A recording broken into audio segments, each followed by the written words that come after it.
अस्सलाम वालेकुम जी। आज का हमारा टॉपिक है क्रिस्टोफल सिंबल्स क्या होती हैं, फिर उनकी फिजिकल इंटरप्रिटेशन देखेंगे क्रिस्टोफल सिंबल्स की। लास्ट लेक्चर में हमने क्या साबित कर लिया था कोवेरिएंट डिफरेंशिएशन में कि बेसिस वेक्टर की डिफरेंशिएशन होती है। अब इस चीज को लेके हम चलेंगे। तो क्रिस्टोफल सिंबल का मैथमेटिकली जब हम मतलब उठाते हैं तो वो एक एरे ऑफ नंबर होते हैं जो एक मेट्रिक कनेक्शन बताते हैं जिसको हम क्रिस्टोफल सिंबल बोलते हैं।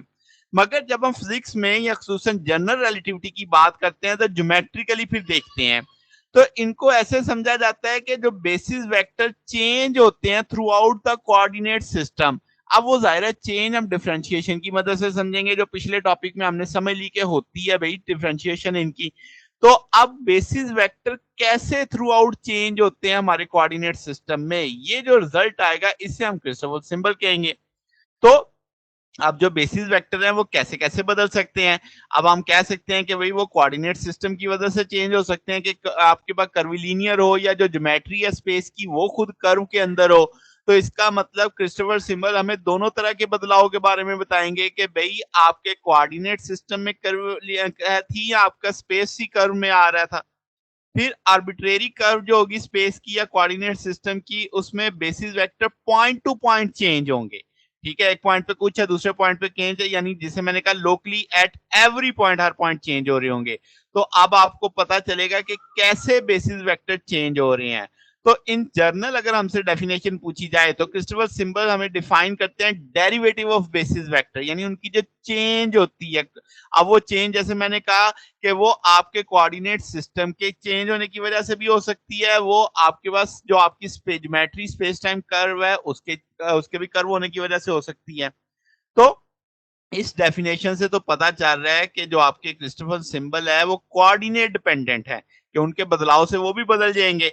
तो अब इसको बारी बारी देखते हैं। पहले यूक्लिडियन स्पेस में देखते हैं। लेट्स से एक वेक्टर है हमारे पास, उसके कंपोनेंट्स हैं। यहाँ पे आपका e x e y e z किस तौर पे आ रहे हैं, बेसिस वेक्टर के तौर पे आ रहे हैं। आप इनकी जब चेंज देखेंगे तो एक पर let's say x axis direction में देख लेते हैं।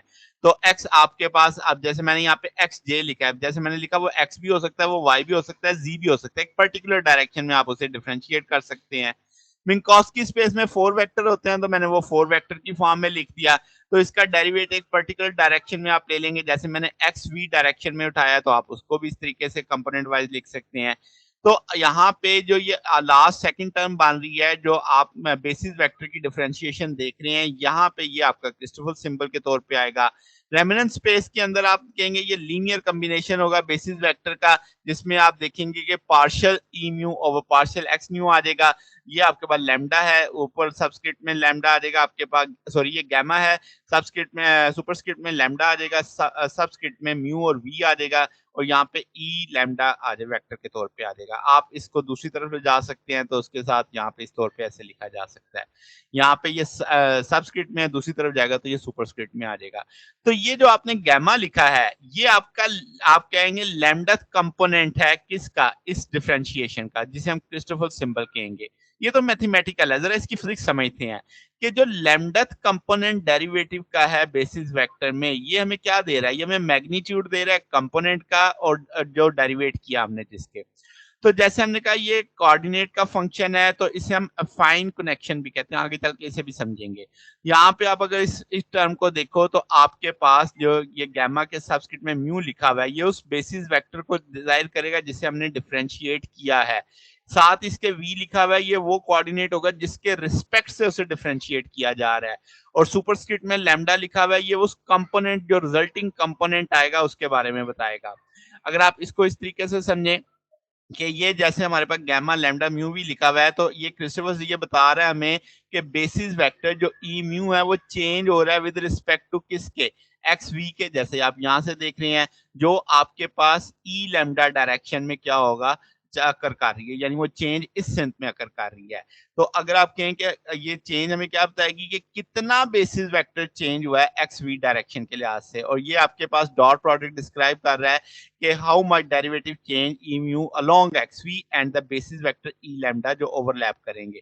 इसको एक मिसाल के जरिए समझते हैं। लेट्स से हमारे पास आप कह लो कि कर्व कोऑर्डिनेट सिस्टम है जिसे मैंने उस एक्सिस को x1 और x2 से जाहिर कर दिया। आप इसे x और y से भी जाहिर कर सकते थे, मगर मैंने सिर्फ ये समझाया कि वो परपेंडिकुलर होना जरूरी नहीं है।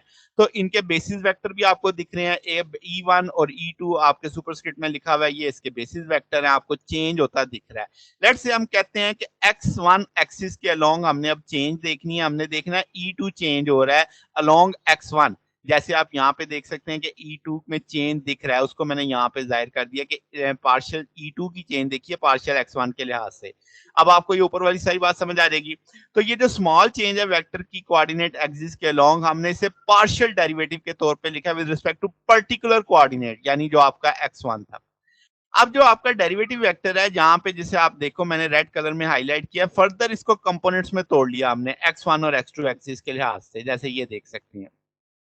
तो ये अब आपके पास देखें गामा 1 नीचे 2 1 आ रहा है, यहाँ पे आप देखें तो गामा 2 2 1 आ रहा है। तो अब आपको समझ आ गई कि आपके पास पहले में जो 2 लिखा हुआ है जिसके लिहाज से हो रहा है, जिसकी डिफरेंशिएशन हो रही है 1 जिसके लिहाज से हो रही है, 2 जो रिजल्टेंट आ रहा है आपके पास। अच्छा जी, तो जैसे मैंने कहा कि कोई भी सिंगल कंपोनेंट जो वेक्टर को होगा इस तरीके से आप उसे निकाल सकते हैं, और उसमें यानी y कंपोनेंट किसी भी ऑर्डिनरी वेलोसिटी वेक्टर का जिसकी डॉट प्रोडक्ट आप टोटल वेलोसिटी से लेंगे, यूनिट वेक्टर जो y डायरेक्शन में होगा। अच्छा जी, तो ये एक रफली हमने डिस्कशन किया कि जो कंपोनेंट होता है क्रिस्टोफर सिंबल का वो क्या रिप्रेजेंट करता है। अब आप इसमें देखें कि ज्योमेट्रिकली ये क्या रिप्रेजेंट कर रहा है, ये डिफरेंट कंपोनेंट बता रहा है डेरिवेटिव ऑफ बेसिस वेक्टर के, यानी जो रिजल्ट आ रहा है वो मेरे पास क्या आ रहा है, वो डिफरेंट कंपोनेंट आ रहे हैं उस बेसिस वेक्टर की डिफरेंशिएशन होने के नतीजे में। तो अगर हमसे कोई इसकी फिजिकल इंटरप्रिटेशन पूछे तो हम कहेंगे कि ये डिस्क्राइब कर रहा है फिक्टिशियस फोर्सेस को, जो कि किसकी वजह से आ रही है, non inertial frame of reference की वजह से आ रही है। क्या मतलब कि जैसे आपके पास क्रिस्टोफर सिंबल रिप्रेजेंट करेगा ग्रेविटेशनल फोर्सेस को, यानी ये बताएगा कि ग्रेविटेशनल पोटेंशियल या जो मैट्रिक है वो तब्दील होगा through out the space time, जब ऑब्जेक्ट क्या करेगा, एक्सेलरेट करेगा। अब पहले तो ग्रेविटेशनल फील्ड को रिवाइज कर लेते हैं कि ग्रेविटेशनल फील्ड क्या होती है, कि एक एक्सेलरेशन प्रोड्यूस होता है, फोर्स या फोर्स कह लो प्रोड्यूस होती है जो एक ऑब्जेक्ट एक्सपीरियंस करता है जब हम उसको फील्ड के अंदर रखते हैं, यानी जब एक ऑब्जेक्ट आप ग्रेविटेशनल फील्ड में रखेंगे उस पर एक फोर्स लगेगी या उसमें एक एक्सेलरेशन आएगा। अब क्रिस्टोफर सिंबल हमें क्या बता रहे हैं, ये बता रहे हैं कि भाई उसके बेसिस वेक्टर में चेंज आएगा through out the coordinate system.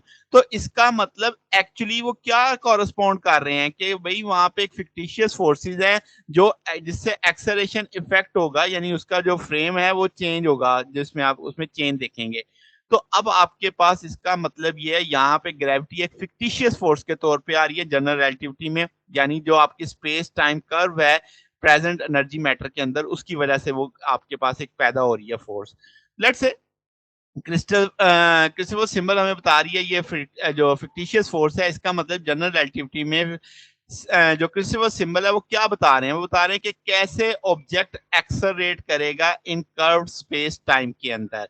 तो इसका मतलब ये हुआ कि जो आपकी ग्रेविटेशनल फील्ड है जनरल रिलेटिविटी के अंदर वो बताती है, यानी क्रिस्टोफर सिंबल असल में ग्रेविटेशनल फील्ड के बारे में बताते हैं जिससे एक फिक्टिशियस फोर्स अराइज हुई, जिससे उसके कोऑर्डिनेट्स में क्या आई, चेंज आई। तो ये लिंकेज आप एक तरह से इस तरीके से कर सकते हैं। फिर इसमें किस चीज समझ लें कि क्रिस्टोफर सिंबल टेंसर नहीं है, यानी ये आपके पास एलिमेंट ट्रांसफॉर्म नहीं होते एलिमेंट ऑफ टेंसर की तरह, बल्कि अगर आप एक two rank M N rank differentiate करते हैं तो ये आपको एक टेंसर रैंक देगा MN1, यानी उस एक और तरह का टेंसर दे देगा। मगर इस केस में जो कार्टेशियन कोऑर्डिनेट है वो ट्रू नहीं होंगे, वहां पे हमें एक टर्म चाहिए होगी। तो जो क्रिस्टोफर सिंबल है बुनियादी तौर पे वो करेक्शन टर्म आती है। तो अब आपके पास एन डायमेंशन के अंदर, एन डायमेंशनल स्पेस के अंदर कितने क्रिस्टोफर सिंबल हो सकते हैं इंडिपेंडेंट, तो उसका फार्मूला याद रख लीजिएगा, n square into n+1 divided by 2 होते हैं। तो एक जनरल फार्मूला है जो आपने याद रखना है इस तरीके से। तो ये हमारे पास आज का टॉपिक था। अगर आपको इसमें कोई बात पूछनी हो, डाउट हो तो नीचे कमेंट्स में पूछ सकते हैं। वीडियो अच्छी लगी हो तो वीडियो को लाइक कीजिएगा, दोस्तों के साथ शेयर कीजिएगा, चैनल को सब्सक्राइब कर दीजिएगा। अब तक के लिए इतना ही, बकिया इंशाल्लाह फिर नेक्स्ट देखेंगे। ओके, अल्लाह हाफिज।